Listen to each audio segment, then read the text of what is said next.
Alright guys, Papa Pepper back once again here at the Abundant Harvest Homestead. Today I'm doing some more beekeeping. Beekeeping is one of those things that I always wanted to get involved in, but never really set myself up to do so. Recently had some generosity from a couple different friends, which allowed us to get not only some bees, but some hives. So that's a 10 frame one right there. Got some bees in there, and I haven't really checked on them too much since we got them. If you guys saw my first video, I was a little hesitant, a little slow and methodical. Ideally this would probably be done about 10 in the morning is what I'm told, when they're kind of just waking up for the day rather than super active. But we're gonna go in there anyway, and I'm just gonna kind of see if I can find the queen, if I can see if they're, you know, got pollen in there, see if they're capping some honey, see if they're laying, make sure I don't have like a drone or a worker laying, that type of stuff, because I was talking to some friends lately, saw some different issues they were running into. I don't really have any experience, but we're gonna give it a go. So I'm gonna get suited up here and head in there and we'll see what happens.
So one thing I noticed in there is that the original ones that they were working on were actually the plastic ones with a little bit of wax base compared to the ones that you actually just put the wax in. So I'm going to switch to making sure they have all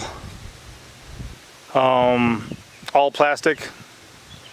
I'm told you're either supposed to stay all plastic or, you know, all wax. So they were already on some plastic, so I'm going to do that.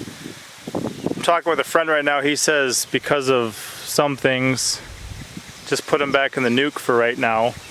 Start them off a little bit smaller. And then I did put up some water for them too. That's that purple thing right there. I heard good beekeepers keep water for their things. So I don't know.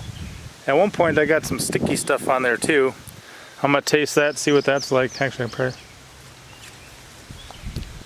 yeah, I'm guessing that's honey. Interesting. So I'm gonna switch them back to the nuke, try not to get stung, and keep going here. So if we look back inside here for a minute, you'll see that the capped cells are actually rather spotty and sporadic.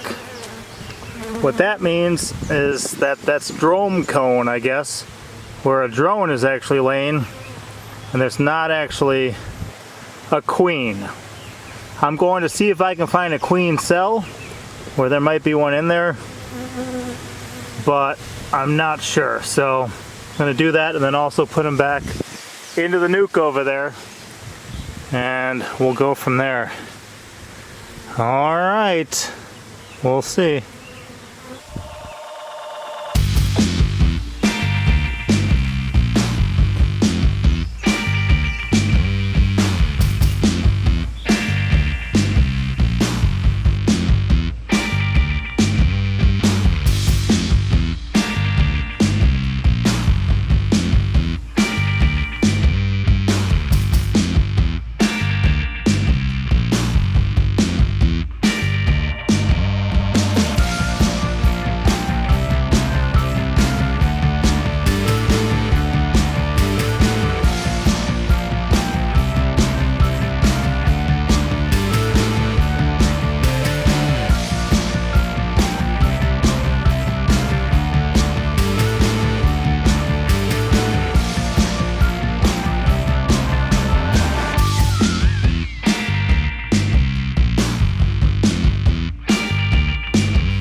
At this point, I'm kind of hoping they don't recognize me, right? Change my garb. They're still kind of angry. They're still right there. Man, one of the guys who picked them up at the same time I did, they got 2 hives, and one of the colonies was pretty much like this, where it had no queen. A lot of drone cone was coming in. They were, you know, doing stuff with pollen, and there was some larvae in there, and there was honey, but there was no queen. I think in his though, he saw a couple of queen cells. I was unable at this point to pinpoint any queen cells, so I'm not sure. Did talk to some, you know, a friend of mine who also talked to another guy, and pretty much followed the same advice that he got. I hear in beekeeping you can ask 5 different beekeepers the same question to get 7 different answers. If you guys do have thoughts or experience or things like that, feel free to leave them. You know, if you want to, I'm not gonna prevent any of that. It's just that if I get a whole bunch of different stuff that you can't do at all, don't be sad if I don't listen to your advice. It's cool to taste some of that honey, wasn't it, son? Yeah, so back to the nuke right now. They definitely have some room for growth there, and we'll see what happens in the future here, but I didn't even get stung this time, so that was pretty cool. A big up from the first time when I got stung once. All right, we'll keep going with our beekeeping adventures. Papa out.